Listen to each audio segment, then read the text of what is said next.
This is ARC Sports. Welcome in, ARC's PDX Sports. Good people, Tyree Smith alongside Guillermo Moda with a nice fresh haircut for Beyond the Endzone, episode 2, baby. I'm telling you, it's nice, man. Good job on that one. I didn't do it, so thank you. Well, whatever. You had a good barber, though. Folks, we're celebrating local high school football, all right? Oh, wait a minute. Hold up. Oh, your mic is not on. What? Oh, my goodness. Oh, All right. We are celebrating Beyond the End Zone Episode 2, a project that we've been working on the last 2 weeks so far. And this is just a project that we dive a little bit deeper on high school football, not just highlights, not just tell you what the score was, but also tell you a story of what these teams are going through. And today, West Linn Lions, baby. The powerhouse, you know, West Linn Lions, 6A state champs, looking to get back to the promised land once again. West Linn Lions, home of the 2024 6A champs. 1 year later, only 2 seniors on offense are back. One of them, running back Viggo Anderson. It's because you're not finishing plays. After you get the ball, just run, bro. Act like you in game. Growing up, I've always noticed and seen guys on the team like captains. They always look so old to me. And then now to be in that actual position, it's just it doesn't feel like it's surreal, I guess. West Linn has a fairly young team now. Viggo, as one of the seniors, Green Tiger. Brown. has the responsibility of an RB1 on and off the field. I guess I got to push my teammates and myself. Since we have a new starting cornerback, he's really good. He's got a lot of experience already, but to the varsity field, he's kind of new. So I guess being more of a vocal leader and then helping some of these guys, especially when heated situations in game, it's I got to calm it down a little bit. Because I guess I'm more of a chill guy, but yeah.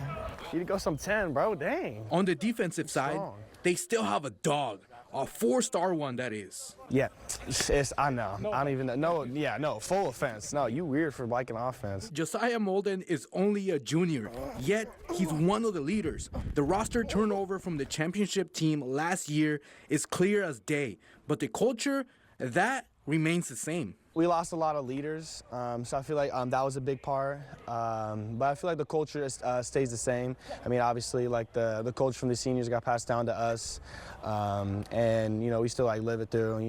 Just every day during practice, and little things running in between the lines and helmet on the field. But yeah, I still feel like the culture is still a big thing here.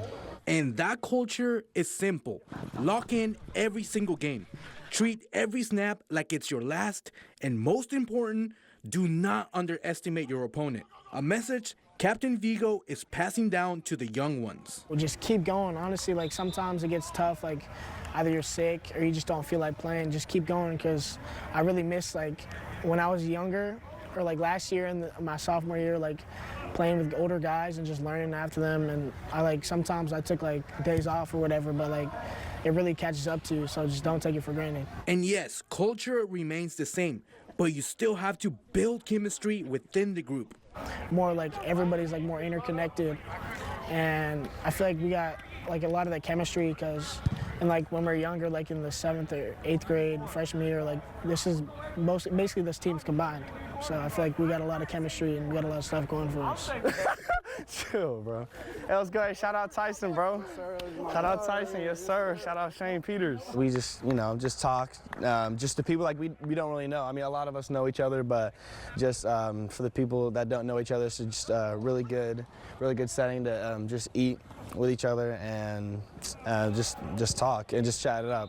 Even sidelined with an injury, Viggo is learning how to be a leader in the team. Keeping guys accountable, being more of a leader, vocally and by actions. I mean, and we gotta set the standard too. So some of these young guys didn't play last year, and to I guess train them and teach them what it takes to win a championship. Yeah, for sure. I gotta talk to a lot of more people, but I'm kind of a people person too, so it's kind of easy. But yeah, I definitely have to say a lot more, since other guys don't have to feel last year we had the guys that filled the role for us, so we didn't really have to say anything. But now we gotta step up and talk to everybody. But I like doing it though. Good throw. Let's go. And listen, Josiah is a star in the state already, but that doesn't get to his head. He understands his role as a vocal leader as well. And just getting lots of reps. You know, like I know some kids like scared to go like on scout team, or scared to just go out in the drills in general. But just to really just encourage them to play as much as possible and to communicate with each other so we can all just get better as one whole team. And coming up next and beyond the end zone on ARC's PDX Sports, the Lions take on week 2 of high school football with a chip on their shoulder coming off their own walls next. Welcome back to Beyond the End Zone. The West Linn Lions are the reigning 6A champions in Oregon, facing unfamiliar territory. For the lack of seniors, they're really quiet on that side of things. But before that, they need their star running back, Viggo Anderson, to be healthy. Oh! The motto in the West Linn locker room is short, simple, but direct. Back to back. It's on the back of our shirts. Like, we got team shirts, B to B. We just want to go win another championship. The reigning champions are on their quest to repeat and climb back to the mountaintop of high school football success in the state of Oregon. 11. 11. But for head coach Jon Eagle, accolades in hardware doesn't hold as much value as the connection he creates with his team. If you're not in it for the relationships and the development of kids and working on character and trying to make better men, what are you doing? And I think the wins and losses fade, but it's the people and watching kids grow. The message is spread amongst those wearing the pads. And it's not just only about football, just stuff outside of football, just helping them out however we can. Not everyone sees it like that, though. This West Linn team looks a lot different this year, and their classmates know it too. We're also held to a higher standard too. Like, much of our classmates and stuff say we're not going to be as good and whatever, and obviously that kind of hurt. But I just wanted to, after the first game, I feel like we kind of proved a little bit to everybody watching that we don't, the doubts that we have in our team they got filled, and the holes that are missing from last year got filled. Most of our, I guess you could really say hate or doubt comes from inside the school, but yeah. I mean, obviously, we have our rivals Oregon City and LO, so we lost to LO in the regular season last year. So hopefully, trying to make that not happen, try to go 2-0 against them, just probably play them in the playoffs. Get a feel, Jay? Get a feel?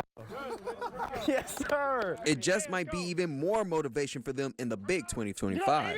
This young team are the current champions, but they have plenty of history together that could benefit them. I want to say when these juniors were 8th graders, there were 2 teams in the West Linn youth football that both made it to the championship game. They played each other, and they're both coming here. And I said, this is a really talented group. And you match that with the current seniors, those 2 groups together, we have a lot of kids that are very skilled and can throw it and catch it and run with it and tackle. And so this is really a very athletic group. Hey! Let's go! Outside! 1, 2, 3. But first, they got to get their captain healthy. Viggo, recovering from a small foot injury sustained in the first game. It's kind of embarrassing. So it's on the play where I fumbled, but I was cutting up the field, and then I cut back, and then I kind of got hit from behind a little bit. And I was as I was planting, someone fell on the back of my heel, and it kind of just pushed my foot into the ground. And we don't have the best turf, so that didn't help either. But this guy. Let's go. Yeah, I get chatty on the field a little bit. Is that good or bad? Well, I mean, it's good a little bit, but it just sometimes gets too far. I mean, I had a couple flags last year, I'm going to be honest. I start 2 ways, yeah. Yes, I do, 10 personnel. Yes, I do. I can take your spot if I wanted to. Yes, I can. 5-1 record, 5-1. He will make sure West Linn is a no-fly zone. The 4-star DB is ready to shine, all while wearing the same colors as his pops.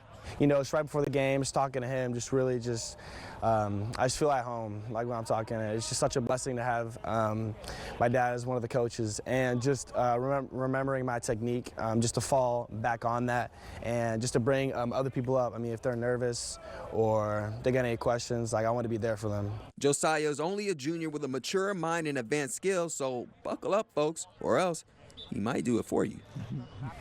Don't go anywhere, because after the break, welcome back. West Linn head coach Jon Eagle is a man. Don't do it. Don't do it again. Don't do it? No. All right. No. Oh, see, look at that. Point is, Jon Eagle is a well-known in the Pacific Northwest for his years of coaching, winning championships, and impacting many lives. But the time has come for him to hang it up, call it a career. And it's sad for us media to see him go because he's awesome when we get to cover him. But at least we get to cover him for the rest of the season and ride alongside him. Oh, man. Well, Coach, 44 years at the helm. You're doing your thing. You're doing something that you genuinely love, that you started doing, and now you're calling it a career after 44 years. Let me ask you, was it easy to come to that decision? No, well, you know, that part, the football part, I absolutely love, in the relationships over the years, I've loved, but it's just, it's time to, you know, be a grandparent and travel. And you know, my wife loves to travel, and what do we do every fall? We don't travel, so it's time for me to, hey, where are we going? Any time in your career that you thought you'd get to 44 years? I don't think you think that way. I think you really go 1 year at a time, and you know, if you're enjoying it, you keep wanting to come back. And I've had just every situation I've had a great time, so yeah. Well, I'll tell you, you've done it the authentic way. You did it 44 years, you got 4 championships. And what's that kind of like? I guess when you reach the pinnacle, you reach the top, it's like, what's next from there? But when you've done it 4 times, kind of how do you push yourself past that to go even beyond, go further, and be greater? Looking back over the time, I think the world and the media focuses on those championship seasons. But I look back and the relationships you've had with kids, and getting a text from a player that you coached in the early 90s. You know, that to me really means more to me than, you know, some ring sitting on a shelf. And and winning a championship is the goal for every team every year. And those teams were fantastic and a lot of fun. But really, the wins and losses fade, but it's the people and watching kids grow is what it's really all about. You've been able to do that at those other schools. I'm curious about that. You also had a stint a little bit at Portland State. When you were going to different places and different programs, what was your idea? What were you looking for and hoping to bring to that program? You know, it's just, you know, you don't set out each year, I'm going to eventually end up at West Linn. You don't think that way. You know, like it's just an opportunity that popped up, and at that time, it just seemed like the right move to do. And at the time that Portland State opportunity came up, at that time, it seemed like the right thing to do and the right move to make. So I just don't see what's beyond, you know, the next year. You know, am I done coaching? Probably not. As a head coach, probably done being a head coach. It's become a year-round job, as most guys will tell you. But you know, I'm still going to find my way on the football field somehow, some way. I might come back out here and, you know, kick some footballs around. We'll see. I had a track coach who every single year it was like, don't worry, this is the year, I'm gonna retire. But then I get to a conversation with him and he's like, I love this group. I need to see this group kind of finish through. Right. Is that kind of how you think about it? You want to see these guys finish their year out, or how hard it is? Well, I would never quit if that was the case, because, you know, the hopes, you know, you watch our freshmen over the hill practicing, and I say, oh, that's a really good-looking group. Maybe, well, you know, now I got to be here 4 more years, you know, so it just never ends. You know, you always look at the kids, and I think that's what makes, I think for older coaches, which is fun, is you see something in a young person that they might not see themselves, and then you go about the business of sitting with them and talking about their goals and dreams. And, okay, how do you want to accomplish that? How can I help you get what you want? And that's the joy I get out of coaching, is seeing them light up and watching them work and get the things they want, maybe being encouraging when they need some encouragement along the way. But that's the pure joy of coaching, is that very part of it. This West Linn community opened you with open arms. What's going to be your final message to them when you hopefully holding some hardware? Well, I feel like just personally, I've been just blessed to be in this community and learn about the community and embraced by the parents and the players. And I've always said this, and I don't want to be the old guy that stays too long. You know, and I've always asked guys, you know, are they listening to me? I mean, you know, that if they're not listening to you, maybe that's time when you go. But I just feel like the players are respectful. They look you in the eye. They say thank you after a practice, and so I just felt like really attached to, you know, this. You've heard of West Linn from afar, but now you got to live in it, and I've just really enjoyed being every part of the highs and the lows and everything in between at West Linn community and the high school and the community and administration, everybody. I'm sure they're going to thank you. I'm sure they're going to miss you so much, but I know that after they listen to this, they know it may not be the end, but at least the end in this capacity. Coach Jon Eagle, head coach at West Linn, is coming to an end after 44 years. Coach, I appreciate your time so much. Tyree, thank you. Appreciate you. Always. Appreciate you. Thank you. You know what? I'm going to take the credit because after that interview is the reason why they got this big old W tonight. 49-7 win with the second half played under running clock rules. West Linn, baby, they found the end zone 4 times in the first quarter, folks. I'm not sure how they did it, but they found it 4 times in the first quarter. With no Viggo Anderson. No Viggo Anderson. Sloan Baker found Josiah Molden, though, for a 56-yard touchdown pass, and he says he doesn't like offense. Shane Peters returned a 62-yard punt for another score on their way to a 49-7 win. I think he took serious what Viggo said about just having 5 yards last week. I think now he has what? I think like 60-something. There we go.